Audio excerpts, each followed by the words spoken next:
Welcome to IACE. ఈ వీడియోలో important current affairs discuss చేద్దాం. సో ఫస్ట్ హెడ్లైన్స్ చూద్దాం.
So next current affair, India బంగ్లాదేశ్కి సంబంధించిన ఒక ఒప్పందం ఎంఓయూకి సంబంధించింది. ఇటీవల India prime minister Narendra Modi and Bangladesh prime minister Sheikh Hasina disaster management విపత్తు నిర్వహణకి సంబంధించి ఒక ఒప్పందాన్ని కుదుర్చుకున్నారు. సో దానికి సంబంధించిన కరెంట్ అఫైర్గా చెప్పచ్చు. సో సాధారణంగా మీరు ఇండియా బంగ్లాదేశ్ని చూస్తే ఎక్కువగా మనకి ఇండియా వైపు ఉన్న తూర్పు తీర ప్రాంతం కానీ బంగ్లాదేశ్ కానీ ఎక్కువగా సైక్లోన్స్కి ఎఫెక్ట్ అవుతాయి, తుఫానులకి ఎఫెక్ట్ అవుతాయి. అలాగే ఈ సంవత్సరం అటు బంగ్లాదేశ్ కానీ ఇండియా కానీ రెండూ కూడా కంబైన్డ్గా ఎఫెక్ట్ అయిన సైక్లోన్ పేరు ఏది అంటే సైక్లోన్ యాస్గా చెప్పచ్చు. అది సైక్లోన్స్ కావచ్చు, అత్యధిక వర్షాలు కావచ్చు, ఇలాంటివన్నీ కూడా డిజాస్టర్ మేనేజ్మెంట్ విపత్తుకి సంబంధించి అటు బంగ్లాదేశ్ ఇటు తూర్పు తీరం వైపు ఉన్న ఇండియా కూడా సేమ్ ప్రాబ్లమ్స్ని ఫేస్ చేస్తున్నాయి. సో అందుకని చెప్పేసి ఈ ప్రాబ్లమ్స్కి మిటిగేషన్ చర్యల్ని అంటే నివారణ చర్యల్ని కానీ లేకపోతే ముందరగానే దీని గురించి తెలుసుకునే దానికోసం అవేర్నెస్ కోసం కానీ డేటాని కలెక్ట్ చేయడం కోసం కానీ టెక్నాలజీని ట్రాన్స్ఫర్ చేసుకోవడం కోసం కానీ సో డిజాస్టర్ మేనేజ్మెంట్కి సంబంధించి ఇండియా బంగ్లాదేశ్ ఇటీవల ఒప్పందం కుదుర్చుకోవడం జరిగింది. అలాగే నేను ఆల్రెడీ చెప్పాను, బంగ్లాదేశ్ యొక్క ప్రైమ్ మినిస్టర్గా షేక్ హసీనా ఉన్నారు, బంగ్లాదేశ్ యొక్క ప్రెసిడెంట్గా అబ్దుల్ హమీద్ ఉన్నారు. బంగ్లాదేశ్ యొక్క క్యాపిటల్ వచ్చేటప్పటికి మనకి దట్ ఈస్ ఢాకా. అలాగే బంగ్లాదేశ్ కరెన్సీ వచ్చేటప్పటికి బంగ్లాదేశ్ టకా అనేది దాని యొక్క currency. Bangladesh taka is a currency of బంగ్లాదేశ్గా చెప్పచ్చు. అలాగే ఇండియాకి బంగ్లాదేశ్కి సంబంధించి యుద్ధ విన్యాసాలు చాలా ఉన్నాయి. దాంట్లో వన్ ఆఫ్ ద యుద్ధ విన్యాసంగా సంప్రీతి అనే ఒక యుద్ధ విన్యాసాన్ని చెప్పచ్చు. Sampriti is a bilateral exercise between India and as well as a Bangladesh. So దాని పక్కన పెడితే శాంతిర్ ఉగ్రసేన అని చెప్పేసి ఇంకొకటి ఉంది. Shantir Ugrasena is also exercise between that India and Bangladesh. And ఇంకొకటి బాంగో సాగర్ అని చెప్పేసి ఉంది. It is also exercise between India and బంగ్లాదేశ్గా చెప్పచ్చు. సో ఇవన్నీ కూడా యుద్ధ విన్యాసాలు, capital Dhaka and president Abdul Hamid and prime minister Sheikh Hasina and Bangladeshi Dhaka is a currency of Bangladesh. అలాగే దేనికోసం ఒప్పందాన్ని కుదుర్చుకున్నాయంటే డిజాస్టర్ మేనేజ్మెంట్కి సంబంధించి. సో యాస్ అనే సైక్లోన్ ఇండియాని తాకింది అండ్ బంగ్లాదేశ్ని కూడా హిట్ చేసింది ఈ సంవత్సరం. సో యాస్ అంటే ఇక్కడ అర్థం ట్రీ అని అర్థం వస్తుంది. ఒమన్ కంట్రీ ఈ నేమ్ని ఇచ్చింది. ఈ సైక్లోన్ నేమ్ ఇచ్చిన కంట్రీ ఏది అంటే ఒమాన్ అండ్ దీని అర్థం ట్రీ, చెట్టుగా వస్తుంది. So this is about that India Bangladesh science MoU on the disaster management. గత 4 నెలలుగా ఇండియా బంగ్లాదేశ్కి మధ్య బైలేటరల్ రిలేషన్స్ ఇంకా బాగా డెవలప్ అయ్యాయని చెప్పచ్చు.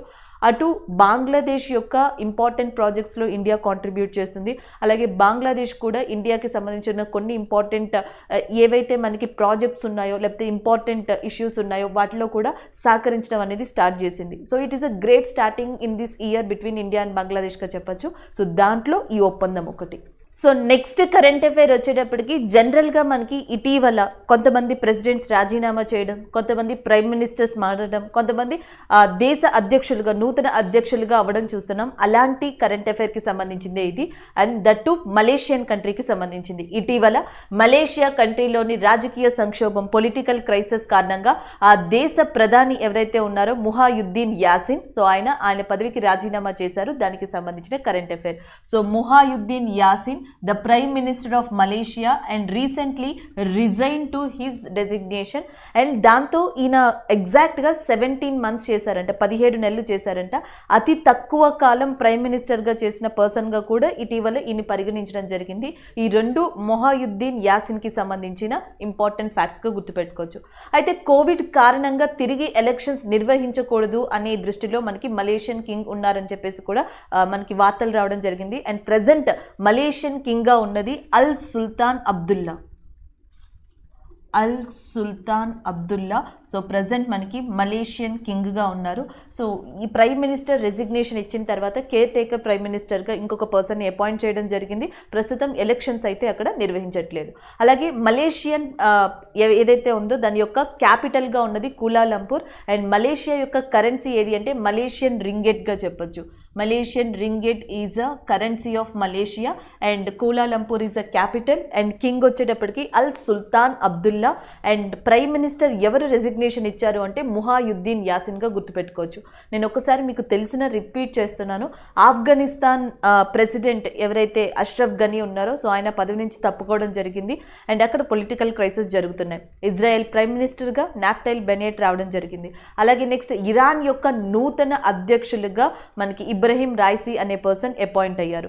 అలాగే హయాతీ కంట్రీకి సంబంధించి నూతన ప్రైమ్ మినిస్టర్గా ఏరియల్ హెన్రీ అపాయింట్ అయ్యారు. అలాగే ఎస్తోనియా కంట్రీ, నేను నిన్న చెప్పాను, ఎస్తోనియా కంట్రీకి నూతన ద ఫస్ట్ ఫీమేల్ ప్రైమ్ మినిస్టర్గా కెజా కెల్లాస్ అపాయింట్ అవ్వడం జరిగింది. జెసిండా ఎడ్రీనా అనే పర్సన్ ప్రైమ్ మినిస్టర్ ఆఫ్ న్యూజిలాండ్గా ఉన్నారు. సో ఇవి కొంతమంది పేర్లు మనకి ఫ్రీక్వెంట్గా వార్తల్లో వినిపిస్తున్నవి. వాళ్ళతో పాటు అండ్ ఈ పర్సన్ కూడా Muhyiddin Yassin, the former prime minister of మలేషియాగా ఇప్పుడు మనం తీసుకోవచ్చు. So next current affair green డిపాజిట్స్కి సంబంధించింది. ఇటీవల HDFC bank green sustainable deposits అనే ఒక దాన్ని ప్రస్తావించడం జరిగింది. దానికి సంబంధించిన న్యూస్ ఇది. సో ఎన్విరాన్మెంట్ని కాపాడే విధంగా, ఎన్విరాన్మెంట్ కోసం కృషి చేయడానికి అంటే పర్యావరణాన్ని కాపాడడం కోసం పలు కార్పొరేట్ సంస్థలు కానీ, ప్రైవేట్ సంస్థలు కానీ, మిగతా సంస్థలు కానీ అతిపెద్ద ఎత్తున కాంట్రిబ్యూట్ చేస్తున్నాయి. అదే తరహాలో హెచ్డిఎఫ్సి కూడా కాంట్రిబ్యూట్ చేయనుంది. దేని ద్వారా అంటే గ్రీన్ హౌస్ సస్టైనబుల్ డిపాజిట్స్ అనొచ్చు, గ్రీన్ డిపాజిట్స్ అనొచ్చు. ఇదేంటంటే హెచ్డిఎఫ్సికి ఏవైతే ఫిక్స్డ్ డిపాజిట్స్ వస్తాయో ఆ ఫిక్స్డ్ డిపాజిట్స్ మొత్తాన్ని కూడా వీళ్ళు దేనికి ఇన్వెస్ట్ చేస్తారు అంటే గ్రీన్ హౌసింగ్ సొల్యూషన్స్కి ఇన్వెస్ట్ చేస్తారు. సో అలా ఎన్విరాన్మెంట్ని కాపాడడం కోసం ఇలాంటి గ్రీన్ డిపాజిట్స్ అనే దాన్ని తీసుకురావడం జరిగింది. దానికి సంబంధించిన న్యూస్ ఇది. అలాగే ఎవరైతే ఈ ఫిక్స్డ్ డిపాజిట్ని చేస్తారో వాళ్ళకి 6.55% వరకు వడ్డీని కూడా కల్పించనుంది హెచ్డిఎఫ్సి. ఇంట్రెస్ట్ 6.55% ఇస్తుందంట. అండ్ యాజ్ వెల్ యాజ్ ఎవరైతే సీనియర్ సిటిజన్స్ ఉన్నారో వాళ్ళకి అదనంగా ఇంకొక 0.25% ఆఫ్ ఇంట్రెస్ట్ని కూడా యాడ్ చేసి ఇవ్వనుంది. దీని యొక్క మెచ్యూరిటీ పీరియడ్ని 3 నుంచి 5 years వరకు అని చెప్తుంది. 3 to 5 years is a maturity period of this fixed deposits. ఇదంతా కూడా ఎవరికి వర్తిస్తుంది అంటే 2 కోట్లు 2 crores ఫిక్స్డ్ డిపాజిట్స్ అప్పటి వరకు 2 crores వరకు ఎవరికైతే ఉన్నాయో సో వాళ్ళందరికీ కూడా ఇవన్నీ వర్తిస్తాయని చెప్పడం జరిగింది. ఈ మేరకు హెచ్డిఎఫ్సి ఇండియన్ గ్రీన్ ఏదైతే మనకి బిల్డింగ్ కౌన్సిల్ ఉందో సో దానితో ఒక ఒప్పందాన్ని కూడా కుదుర్చుకుంది. So this is about the current affair. HDFC ఇటీవల గ్రీన్ సస్టైనబుల్ డిపాజిట్స్ లేదా గ్రీన్ డిపాజిట్స్ అనే వాటిని ప్రారంభించింది. ఇది దేనికోసం అంటే పర్యావరణాన్ని కాపాడడం కోసం గ్రీన్ హౌసింగ్ సొల్యూషన్లో భాగంగా ఇది ఇన్వెస్ట్మెంట్ చేయనుంది. ఆ ఇన్వెస్ట్మెంట్ కూడా గ్రీన్ డిపాజిట్స్ ద్వారా. గ్రీన్ డిపాజిట్స్ అంటే దీనికి ఏవైతే ఫిక్స్డ్ డిపాజిట్స్ వచ్చాయో వాటినన్నిటినీ కూడా ఈ విధంగా ఇన్వెస్ట్ చేయడం అనమాట. సో ఇలాంటి వచ్చిన ఫిక్స్డ్ డిపాజిట్స్కి ఇది ఇంట్రెస్ట్ రేట్ని కూడా కల్పించనుంది. అండ్ సీనియర్ సిటిజన్స్కి కూడా ఒక స్పెషల్ ఇంట్రెస్ట్ రేట్ని ఇది అనౌన్స్ చేసింది. దాంతోపాటు ఇది దేంతో ఒప్పందం కుదుర్చుకుంది అంటే ఇండియన్ గ్రీన్ బిల్డింగ్ కౌన్సిల్తో ఇది ఒప్పందాన్ని కూడా కుదుర్చుకోవడం జరిగింది. So that is about that HDFC bank and green deposits. And HDFC bank యొక్క హెడ్ క్వార్టర్స్ వచ్చేసి మనకి ఎక్కడ ఉందంటే దట్ ఈస్ లొకేటెడ్ ఇన్ ముంబైగా చెప్పొచ్చు. So next current affair Himalayan film ఫెస్టివల్కి సంబంధించి దేశంలోనే మొట్టమొదటిసారిగా హిమాలయన్ ఫిలిం ఫెస్టివల్ని నిర్వహించబోతున్నారు లడాక్ యొక్క రాజధాని ప్రాంతంలో, దట్ ఈస్ ఇన్ లే. సో లడాక్ క్యాపిటల్ అయిన లేలో మనకి హిమాలయన్ ఫిలిం ఫెస్టివల్ ఇండియాలో మొట్టమొదటిసారిగా నిర్వహించబోతున్నారు. అది కూడా సెప్టెంబర్ మంత్లో. Ministry of information and broadcasting యొక్క సహాయంతో హిమాలయాల్లో ఫస్ట్ టైం, అది కూడా లడాఖ్లో ఫస్ట్ టైం ఈ ఫిలిం ఫెస్టివల్ని నిర్వహించబోతున్నారు. సో దీనివల్ల ఏంటంటే లడాక్ టూరిజం వైపు అట్రాక్ట్ చేయడానికి ఈజీగా ఉంటుంది, లడాక్ యొక్క బ్యూటిఫుల్ సీనరీస్ని చూపించడానికి బాగుంటుంది.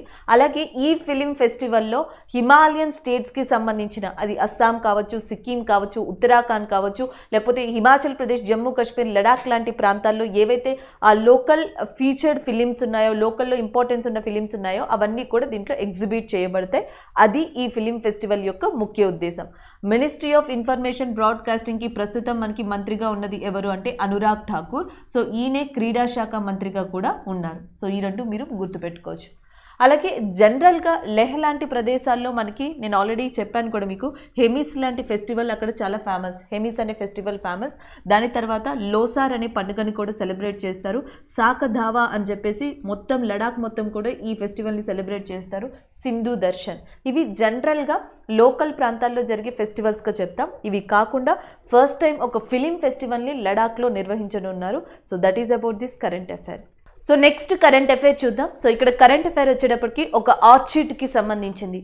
ఆర్చిడ్లోనే ఒక అరుదైన జాతిని ఇటీవల ఒక గ్రూప్ ఆఫ్ శాస్త్రవేత్తలు మనకి ఉత్తరాఖండ్లో కనుగొనడం జరిగింది. దానికి సంబంధించిన న్యూస్గా చెప్పొచ్చు. సో ఉత్తరాఖండ్లోని మనకి చమోలి డిస్టిక్ అనే ప్రాంతంలో అండ్ భారతదేశంలోనే ఒక అరుదైన ఆర్చిడ్ జాతిని కనుగొన్నారు. సో దానికి సంబంధించిన న్యూస్ ఇది. ఇలాంటి కరెంట్ అఫైర్ నిన్న మనం డిస్కస్ చేసాం కేరళకి సంబంధించి. టచ్ మీ నాట్గా పిలువబడే లేదా వైల్డ్ బలాసమ్ అని చెప్పే ఏదైతే అరుదైన జాతికి సంబంధించిన మొక్కలు ఉన్నాయో వాటిని కేరళలో కనుక్కున్నారని, వాటికి అచ్యుతానందన్ అండ్ శైలజ మాథ్యూ డాన్ అని చెప్పేసి పేరు పెట్టారని నిన్న డిస్కస్ చేసాం. అలాగే ఆర్చిడ్లో మనకి 25,000 to 30,000 రకాల స్పీషియస్ అరుదైన జాతులు ఉన్నాయి. దీంట్లో వన్ ఆఫ్ ద జాతిని ఇటీవల ఉత్తరాఖండ్లో కనుగొనడం జరిగింది. దానికి సంబంధించిన న్యూస్ ఇది. అలాగే ఇండియా విషయానికి వస్తే ఆర్చిడ్ ప్యారడైజ్ ఆఫ్ ఇండియా కింద దేన్ని పిలుస్తారంటే అరుణాచల్ ప్రదేశ్.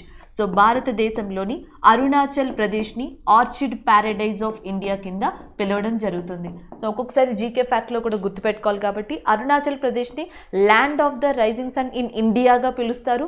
అలాగే నెక్స్ట్ వచ్చేటప్పటికి ఆర్చిడ్ ప్రైజ్ ఆఫ్ ఇండియా కింద కూడా దీనిని ఆర్చిడ్ ప్యారడైజ్ ఆఫ్ ఇండియా కింద కూడా దీన్ని పిలవడం జరుగుతుంది. సో ఇది ఒక జీకే ఫ్యాక్ట్ కింద మీరు గుర్తుపెట్టుకోవచ్చు. అదే ప్రపంచ విషయానికి వస్తే ప్రపంచంలో ఎక్కువగా ఈ ఆర్చిడ్స్ని ఉత్పత్తి చేసే వాటిల్లో ముందున్న ప్రాంతంగా దేన్ని చెప్తామంటే కొలంబియా. సో కొలంబియా ప్రాంతాన్ని చెప్పడం జరుగుతుంది. కొలంబియా దేశం యొక్క నేషనల్ ఫ్లవర్ కూడా మనకి ఆర్చిడ్. సో ఇది దీనికి సంబంధించిన ఇన్ఫర్మేషన్. సో ఈరోజు కరెంట్ అఫైర్ వచ్చేసి the rare orchid spacious found in India for the first time. మొట్టమొదటిసారిగా చాలా రేర్ అరుదైన జాతి కనుగొనబడింది. అది కూడా ఏ రాష్ట్రంలో అంటే ఉత్తరాఖండ్లో, ఏ ప్రదేశంలో అంటే చమోలి డిస్ట్రిక్ట్లో. అలాగే అరుణాచల్ ప్రదేశ్ని ఏమని పిలుస్తారు అంటే orchid paradise of India. So A country యొక్క నేషనల్ ఫ్లవర్ మనకి ఆర్చిడ్గా ఉంది అంటే దట్ ఈస్ కొలంబియాగా చెప్పొచ్చు. అలాగే ఉత్తరాఖండ్ న్యూస్లో ఉంది కాబట్టి దీనికి సంబంధించిన important chief minister and governor పేరుని కూడా ఒకసారి గుర్తుపెట్టుకోండి. Pushkar Singh Dhami is a chief minister of Uttarakhand and Baby Rani Maurya garu Uttarakhand యొక్క గవర్నర్గా ఉన్నారు. సో నెక్స్ట్ వన్ ఒక అపాయింట్మెంట్కి సంబంధించింది, అది కూడా బ్రాండ్ అంబాసిడర్. సో ఆమ్వే తన యొక్క కంపెనీ యొక్క బ్రాండ్ అంబాసిడర్గా ఇటీవల ఒలింపిక్ సిల్వర్ మెడలిస్ట్ అయిన మీరాబాయి చాన్హు గారిని అపాయింట్ చేసుకోవడం జరిగింది. దానికి సంబంధించిన కరెంట్ అఫైర్ ఇది. ఆమ్వే ఇటీవల Olympic silver medallist and India's proud weightlifter అయిన మీరాబాయి చాన్హు గారిని తన కంపెనీకి బ్రాండ్ అంబాసిడర్గా నియమించినట్లు చెప్పడం జరిగింది. అలాగే మీరాబాయి చాన్హు వచ్చేటప్పటికి మనకి మణిపూర్ స్టేట్కి సంబంధించిన వ్యక్తి.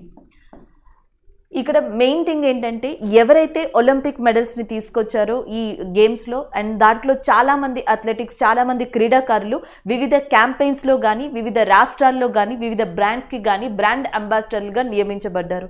సో అలాంటి న్యూస్కి సంబంధించింది ఈరోజు Mirabai Chanu from the Manipur and weight లిఫ్టింగ్లో కర్ణం మల్లేశ్వరి గారి తర్వాత ఇండియాకి ఒలింపిక్ మెడల్ని తీసుకొచ్చారు అండ్ దట్ టు సిల్వర్ మెడల్ని తీసుకొచ్చారు. సో ఆమె ఆమ్వేకి బ్రాండ్ అంబాసిడర్గా అపాయింట్ అయ్యారు. సో నిన్న కూడా చూసాం శ్రీజేష్, మీకు గుర్తుండే ఉంటుంది, పిఆర్ శ్రీజేష్. సో ఈయన హాకీ గేమ్కి సంబంధించిన వ్యక్తి, ఇండియన్ మెన్స్ హాకీ టీంలో వన్ ఆఫ్ ద పర్సన్గా చెప్తాం. సో ఈయన కేరళ రాష్ట్రానికి సంబంధించిన వ్యక్తి కూడా. అయితే ఇటీవల కేరళ యొక్క అడ్వెంచర్స్ టూరిజానికి బ్రాండ్ అంబాసిడర్గా శ్రీజేష్ని అపాయింట్ చేయడం జరిగింది.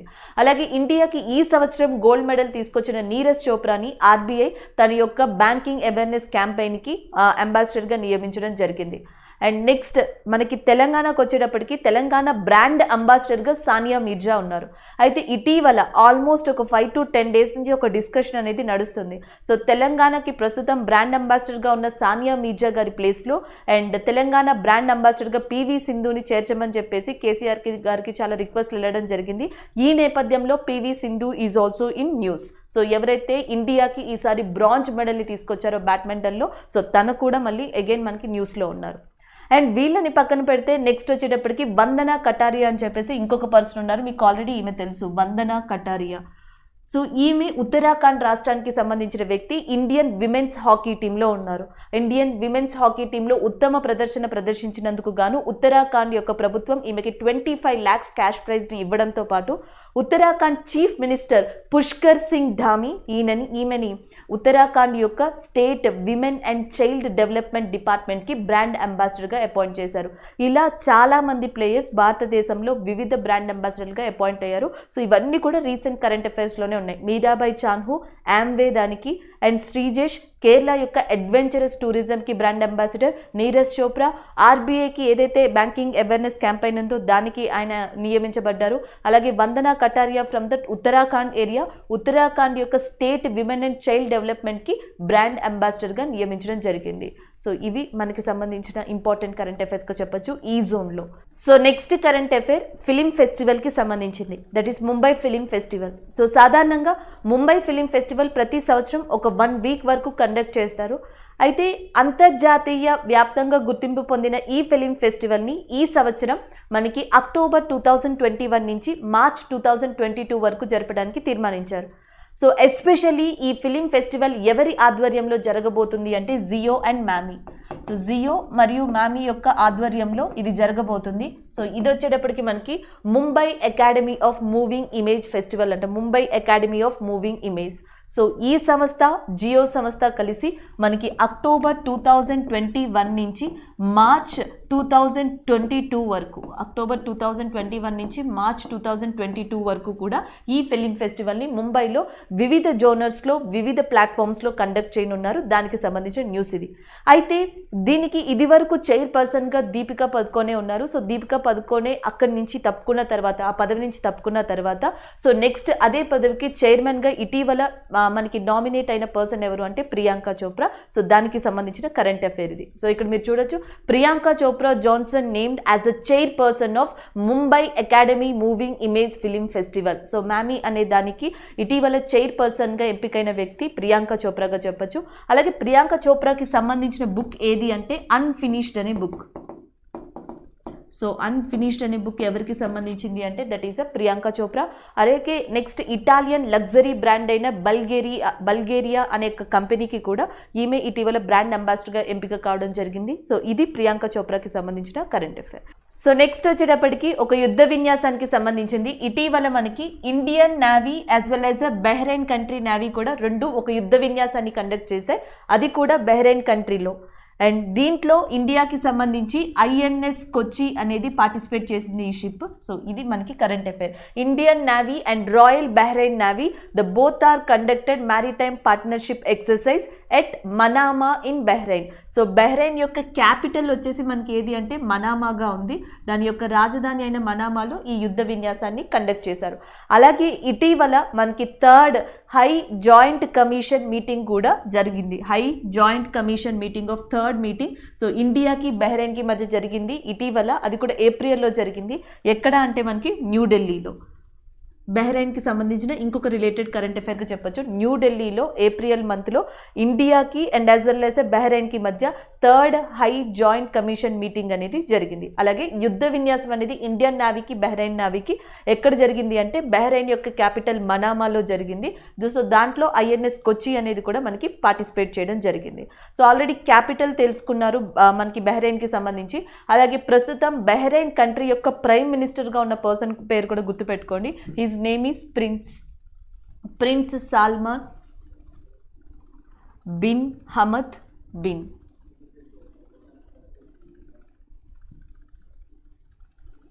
సో ఆయన పేరు వచ్చేటప్పటికి prince Salman bin Hamad bin Isa al Khalifa. So ఇది ఆయన యొక్క పేరు. The prime minister of that బహ్రెయిన్గా చెప్తాం.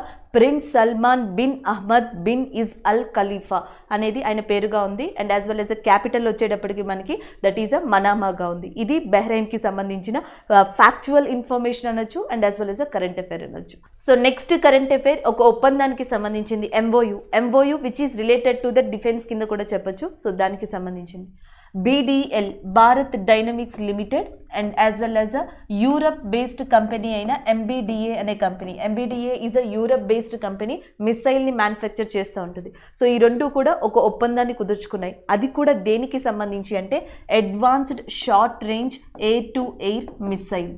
Advanced short range air to air missiles ఏవైతే ఉంటాయో వీటి టెక్నాలజీని, వీటి ఎక్విప్మెంట్ని యూరప్ బేస్డ్ సంస్థ అయిన MBDA ఎవరికి ట్రాన్స్ఫర్ చేస్తుందంటే BDLకి. ఈ ఒప్పందం ప్రకారం ఆ ట్రాన్స్ఫర్ చేసిన ఎక్విప్మెంట్ని, టెక్నాలజీని యూజ్ చేసి ఈ మిసైల్స్ యొక్క ఫైనల్ అసెంబ్లింగ్ ఏదైతే ఉంటుందో, final assembling and integrated testing అనేది మనకి ఇక్కడే జరుగుతుంది. దానికి సంబంధించిన న్యూస్ ఇది. జనరల్గా యూరప్ బేస్డ్ అయిన MBDA మిసైల్స్ని మ్యానుఫ్యాక్చర్ చేస్తుంది, అసెంబుల్ చేస్తుంది అండ్ టెస్ట్ చేస్తుంది, తర్వాత వివిధ కంట్రీస్కి సప్లై చేస్తుంది.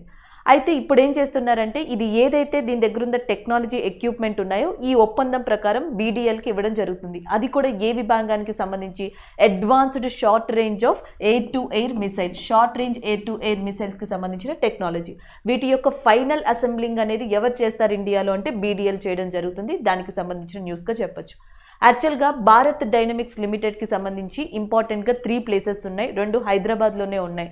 అండ్ హైదరాబాద్లో ఉన్న ఇంకొక ఇంపార్టెంట్ ప్లేస్ ఏది అంటే భానూర్ అని చెప్తాం. హైదరాబాద్కి చెందిన భానూర్ అనే ప్లేస్లో ఏదైతే BDL వర్క్ చేస్తుందో సో అక్కడ ఈ కంప్లీట్ ప్రాసెస్ అంతా కూడా ఇక మీదట జరగనుంది. ఒకటి విశాఖపట్నంలో ఉంది, 2 తెలంగాణలో ఉన్నాయి BDLకి సంబంధించిన మ్యానుఫ్యాక్చరింగ్ సెంటర్స్.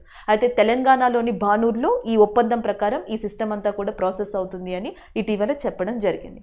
అయితే BDL విషయానికి వస్తే ఇండియాకి డిఫెన్స్ సిస్టమ్కి, ఎస్పెషల్లీ డిఫెన్స్ సిస్టమ్కి మిసైల్స్ అందించడంలో BDLది ఒక ప్రముఖ పాత్ర ఉందని చెప్పొచ్చు. షార్ట్ రేంజ్ మిసైల్స్ కానీ, సర్ఫేస్ టు సర్ఫేస్ మిసైల్స్ కానీ, ద బెస్ట్ ఎగ్జాంపుల్గా ధ్రువ్ని చెప్పొచ్చు.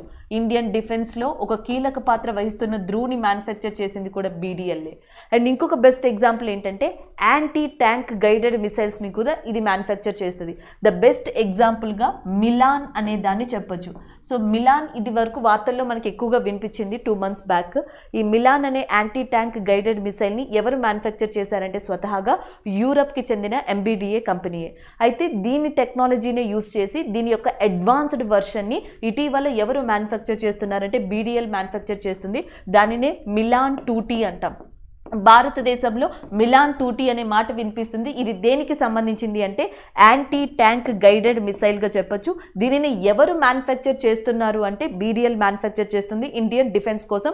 అతి త్వరలో ఇండియన్ డిఫెన్స్ సిస్టంలో ఈ మిలాన్ 2T అనేది కూడా చేరబోతుంది. దీని ఒరిజినల్ వెర్షన్ యూరోపియన్ బేస్డ్ అయిన MBDA missiles manufacture company prepare చేసింది. సో ఇది ఇలాంటి రిలేషన్షిప్ని ఈ కంపెనీస్ మనకి మెయింటైన్ చేస్తున్నాయని చెప్పొచ్చు.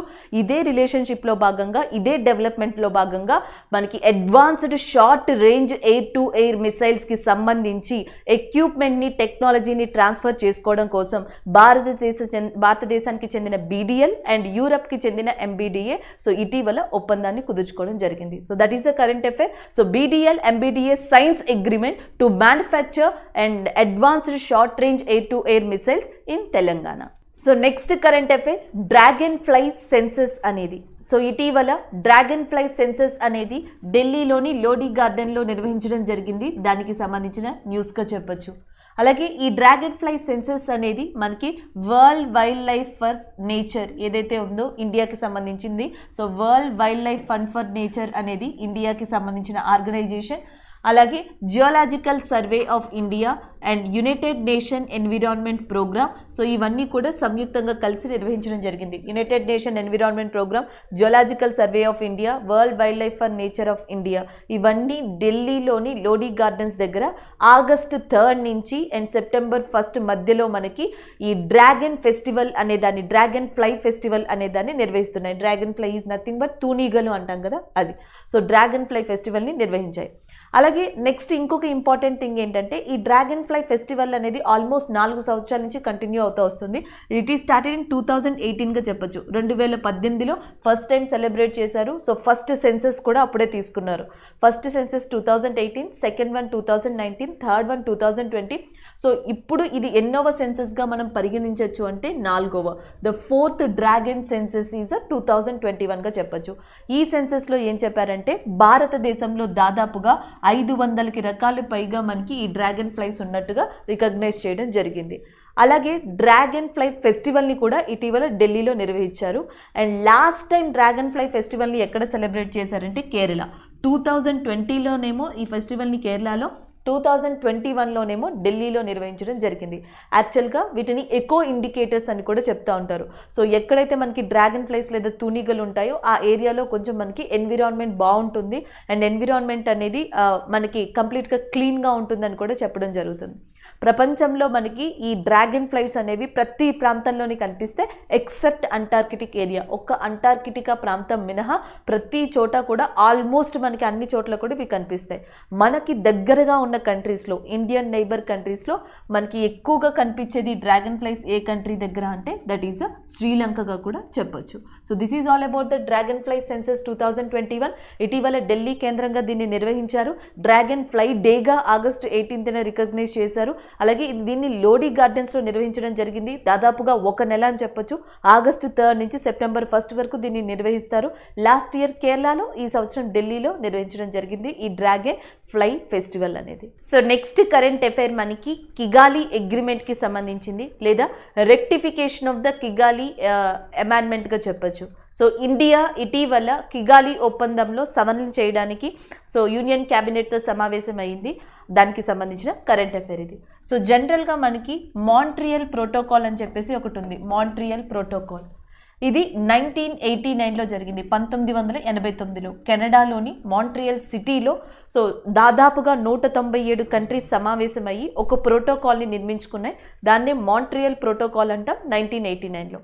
ఇది దేనికి సంబంధించింది అంటే ప్రొటెక్షన్ ఆఫ్ ఓజోన్ లేయర్. కేవలం ఓజోన్ లేయర్ ప్రొటెక్షన్ కోసమే దీన్ని స్టార్ట్ చేశారు. సో ఓజోన్ లేయర్ యొక్క దెబ్బతినడానికి మెయిన్ కారణంగా మనం దేని చెప్తామంటే క్లోరోఫ్లోరో కార్బన్స్ అంటాం. రిఫ్రిజిరేటర్స్ నుంచి కానీ మిగతా వాటి నుంచి కానీ రిలీజ్ అయ్యే క్లోరోఫ్లోరో కార్బన్స్ వల్ల ఓజోన్ లేయర్ దెబ్బతింటుంది అని ఓజోన్ లేయర్ని పరిరక్షించడానికి 1989లో మాంట్రియల్ ప్రోటోకాల్ని తీసుకొచ్చారు. దాన్ని తీసుకొచ్చిన తర్వాత ఈ 197 కంట్రీస్ కూడా యాక్సెప్ట్ చేసి క్లోరోఫ్లోరో కార్బన్స్కి బదులుగా హైడ్రోఫ్లోరో కార్బన్స్ అనే దాన్ని రీప్లేస్ చేయడం స్టార్ట్ చేశాయి. అయితే ఇక్కడ సొల్యూషన్ అనేది దొరికింది కానీ హైడ్రోఫ్లోరో కార్బన్స్ వల్ల ఇంకొక ఇంపార్టెంట్ మనకి డిసడ్వాంటేజ్ ఏంటి అంటే గ్లోబల్ వార్మింగ్. సో దీనివల్ల గ్లోబల్ వార్మింగ్ అనేది కూడా పెరుగుతుంది. Another disadvantages also there. So ఇక్కడ దీన్ని రీప్లేస్ చేయగలిగారు కానీ ఇటువైపు చూసుకుంటే దీనికి డిసడ్వాంటేజెస్ కూడా ఉన్నాయి. అందుకని చెప్పేసి 2016లో మళ్ళీ ఈ మాంట్రియల్ ప్రోటోకాల్లో ఉన్న కంట్రీస్ అన్నీ కూడా సమావేశమయ్యాయి. దీన్ని 28th మీటింగ్ అని చెప్పేసి పిలుస్తారు. సో ఈ 28th మీటింగ్ అనేది 2016లో ఎక్కడ జరిగింది అంటే రవాండా. సో రవాండా అనేది కంట్రీ అండి. దీని యొక్క క్యాపిటల్ సిటీ వచ్చేటప్పటికి కిగాలి అంటాం. సో మనకి కిగాలిలో ఈ కంట్రీస్ అన్నీ కూడా మనకి మీట్ అవ్వడం జరిగింది.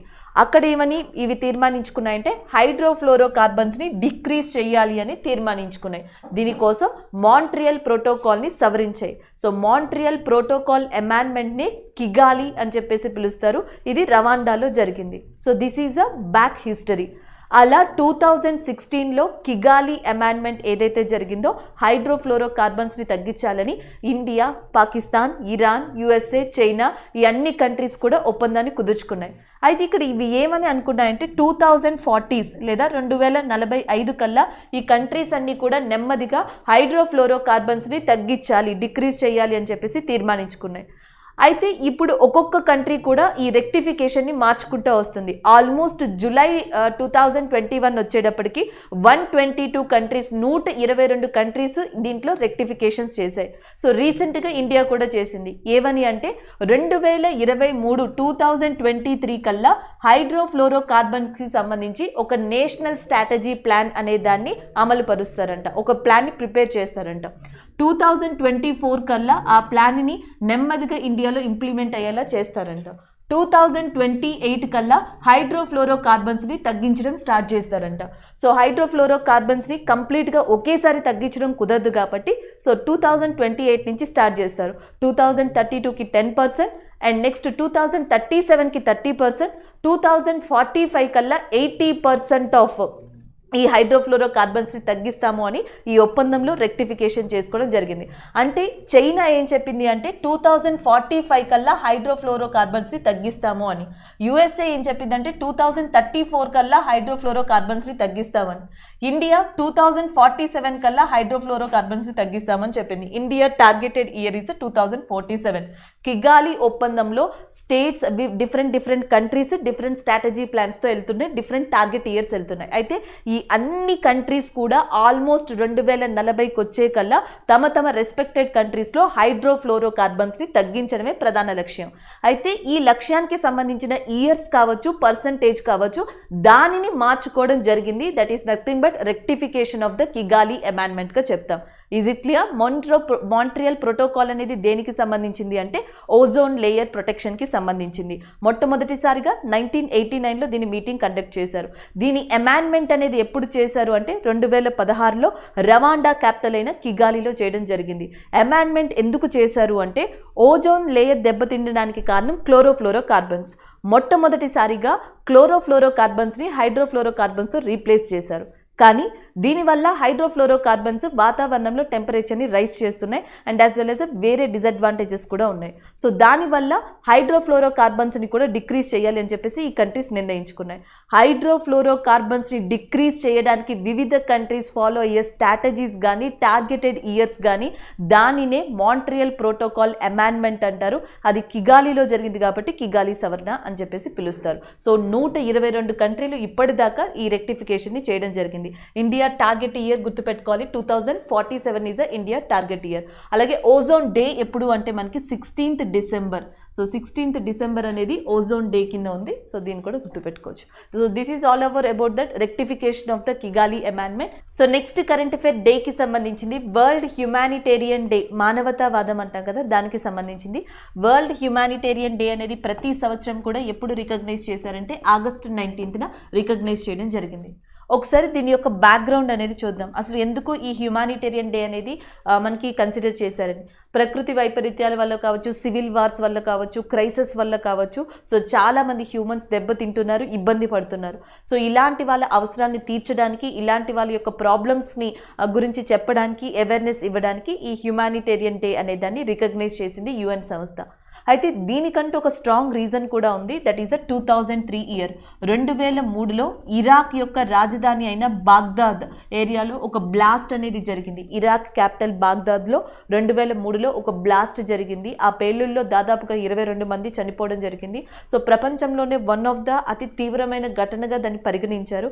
దాని తర్వాత ఆ ఘటన తర్వాత 2009లో యునైటెడ్ నేషన్ జనరల్ అసెంబ్లీ ఒక తీర్మానాన్ని తీర్మానించుకుంది. సో 2009 August 19th నుంచి ప్రతి సంవత్సరం కూడా వరల్డ్ హ్యుమానిటేరియన్ డే అనే దాన్ని రికగ్నైజ్ చేయాలి, సెలబ్రేట్ చేయాలి అని చెప్పేసి. సో అలా మనకి వరల్డ్ హ్యుమానిటేరియన్ డే అనేది వచ్చింది. అయితే దీనికి రిలేటెడ్గా మనం ఇంకేం గుర్తుపెట్టుకోవచ్చు అంటే ప్రపంచంలో చాలా మానవతా సంస్థలు అనేవి ఉన్నాయి. అంటే హ్యుమానిటేరియన్ ఆర్గనైజేషన్స్ కానీ, హ్యుమానిటేరియన్ ఎయిడ్ సంస్థలు కానీ ఉన్నాయి. అలా హ్యుమానిటేరియన్ ఎయిడ్ సంస్థలుగా దేన్ని చెప్పచ్చు అంటే వరల్డ్ ఫుడ్ ప్రోగ్రామ్ అనే దాన్ని చెప్పచ్చు. దీని యొక్క హెడ్ క్వార్టర్స్ అనేది రోమ్లో ఉంది, ఇటలీలో. ఇది కూడా దీనికి కాంట్రిబ్యూట్ చేసే ఒక సంస్థగా చెప్తాం. అలాగే ఆక్స్ఫామ్ ఇంటర్నేషనల్ అని చెప్పేసి ఇంకొకటి ఉంది. దీని యొక్క హెడ్ క్వార్టర్స్ కెన్యాలోని నైరోబీ అనే ప్రాంతంలో ఉంది. సో నైరోబీ ప్రాంతంలో మనకి కెన్యాలో ఆక్స్ఫామ్ ఇంటర్నేషనల్ ఉంది అండ్ రోమ్ ఇటలీలో వరల్డ్ ఫుడ్ ప్రోగ్రామ్ ఉంది. ఈ రెండింటిని మనం ఏదైతే ఈ హ్యుమానిటేరియన్ అంటున్నామో హ్యుమానిటేరియన్ ఎయిడ్ సంస్థలుగా వీటిని చెప్పచ్చు.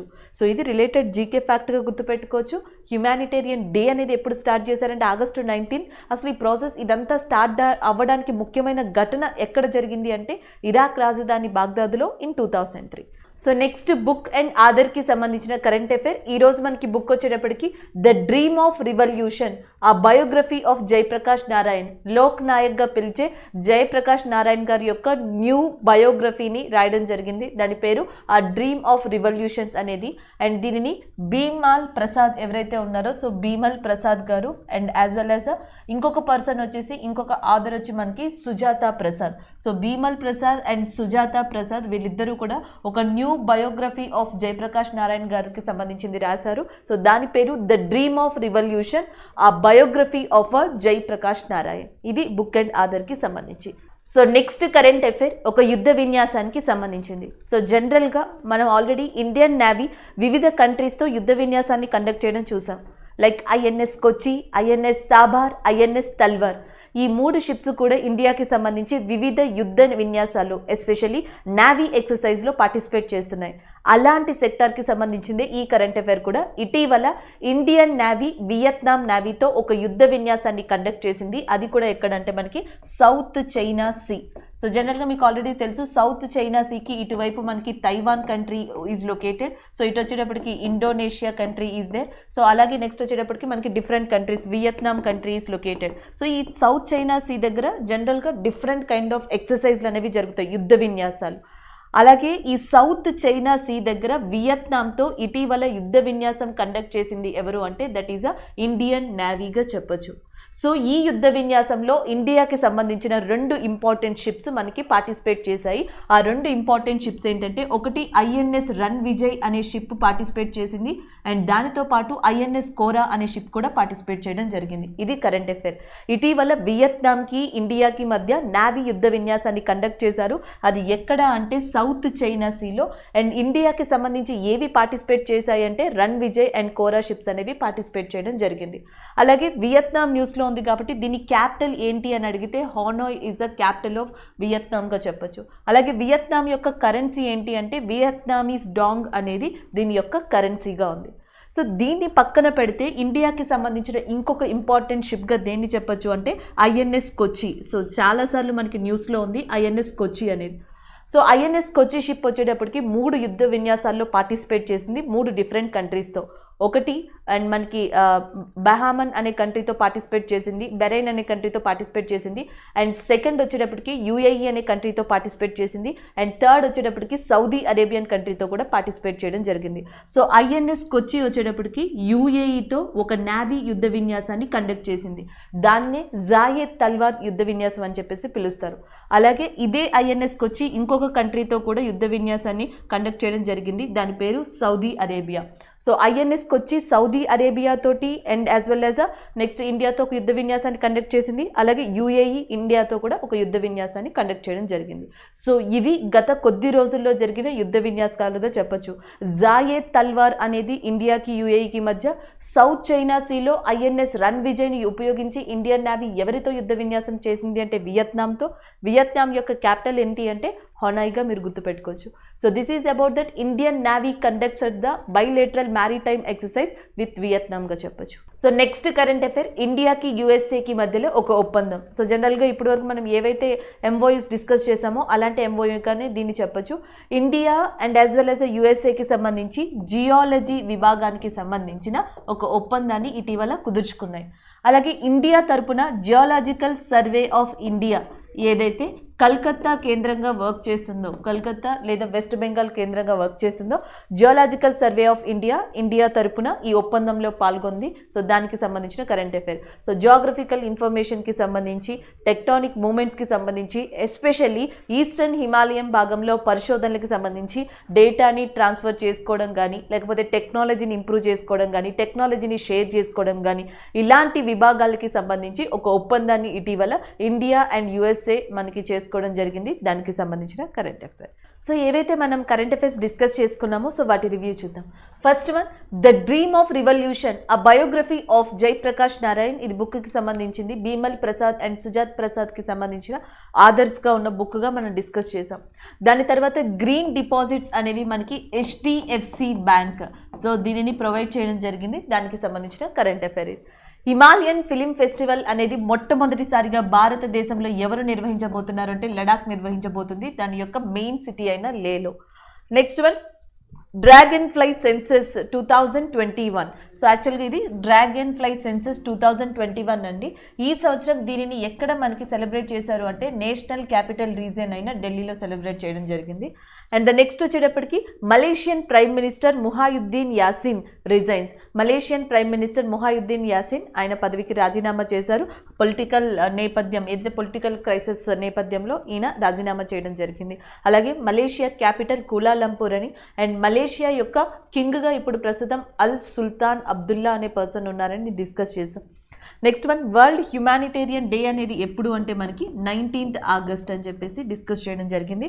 నెక్స్ట్ ప్రియాంక చోప్రా ఇటీవల Mumbai academy of moving image ఫెస్టివల్కి చైర్మన్గా అపాయింట్ అయ్యారు.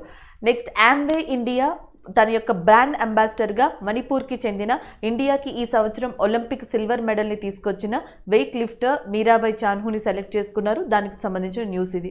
Next one India USA geology విభాగానికి సంబంధించి ఇటీవల ఒక ఒప్పందాన్ని కుదుర్చుకున్నాయి. ఇండియా తరపున జియోగ్రఫికల్ సర్వే ఆఫ్ ఇండియా దీంట్లో పార్టిసిపేట్ చేసింది. నెక్స్ట్ వచ్చేటప్పటికి India and Bangladesh science MOU on disaster management.